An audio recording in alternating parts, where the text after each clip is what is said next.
Okay, let's talk about diversity in the workplace. But, not in the way we usually do. I want you to forget about quotas and just pure representation for a minute. Today, we're going to dig into a really powerful new idea that connects our differences directly to doing better work and building smarter organizations. So let's jump in. So here's the big puzzle, right?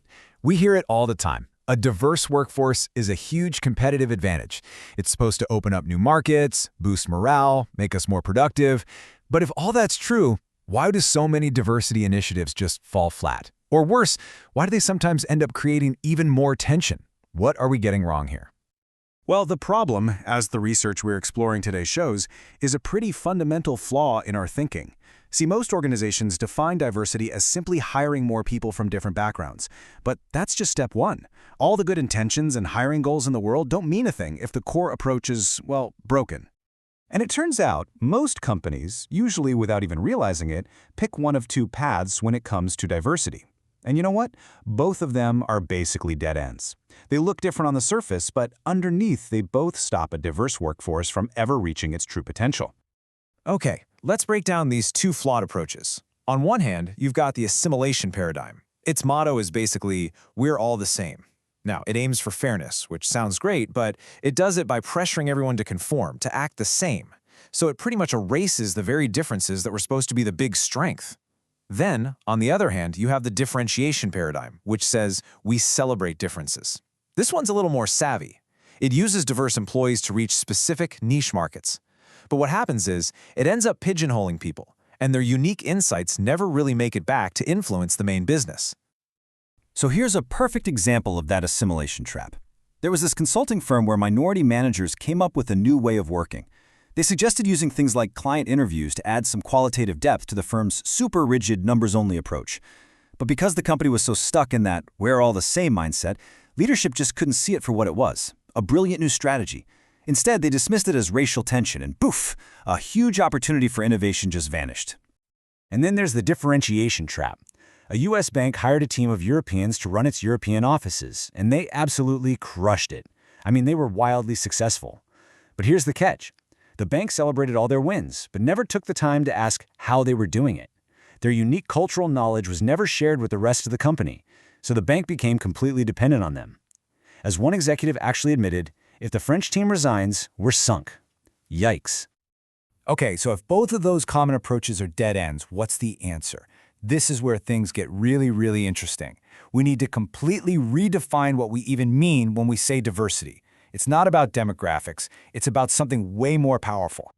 So here it is. This is the new way of thinking about it. Diversity isn't just about who people are. It's about the unique perspectives and approaches to work that they bring to the table because of who they are. It's about how they see the world, how they solve problems, how they come up with new ideas. This one little shift in perspective, well, it's the key that unlocks everything. And this new definition, it opens the door to a third and much, much more powerful approach, the integration paradigm. With this one, we don't erase differences and we don't isolate them. We connect them. We weave them right into the fabric of how the organization works, and that's what fuels real learning, real growth, and real results. This quote it nails the whole idea of the integration paradigm. It's a huge shift in thinking. Differences are no longer some problem you have to manage. They're an asset. They're a vital ingredient that makes the entire team stronger, smarter, and way more innovative. And you can actually see this play out in the real world. A law firm hired several female attorneys of color, and they didn't just bring in new clients, they brought in totally new ways of thinking about the law. They pushed the firm to take on cases the all-white staff had never even considered, like ones challenging English-only policies in the workplace. This didn't just grow their business, it totally transformed the very nature and quality of their work. So, this all sounds great, right? But how do you actually do it?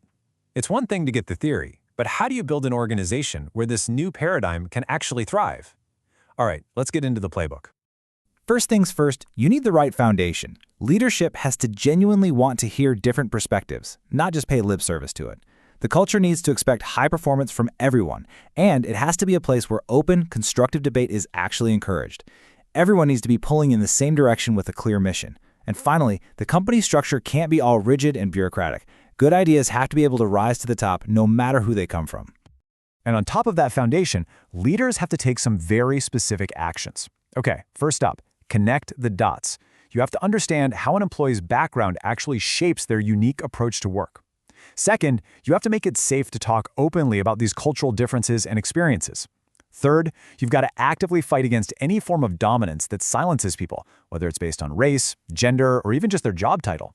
And finally, and this is maybe the most important one, you have to protect the trust within your team through all of this.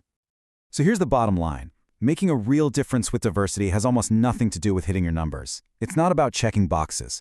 The real magic, the real effectiveness, happens when we finally stop counting the different faces in the room and start valuing and integrating the different ways of thinking they bring to the work. So I'll leave you with this one question to think about. Take a hard look at your own workplace. Are you just counting differences? Are you truly making them matter? The answer to that question could be the difference between a good organization and a truly great one.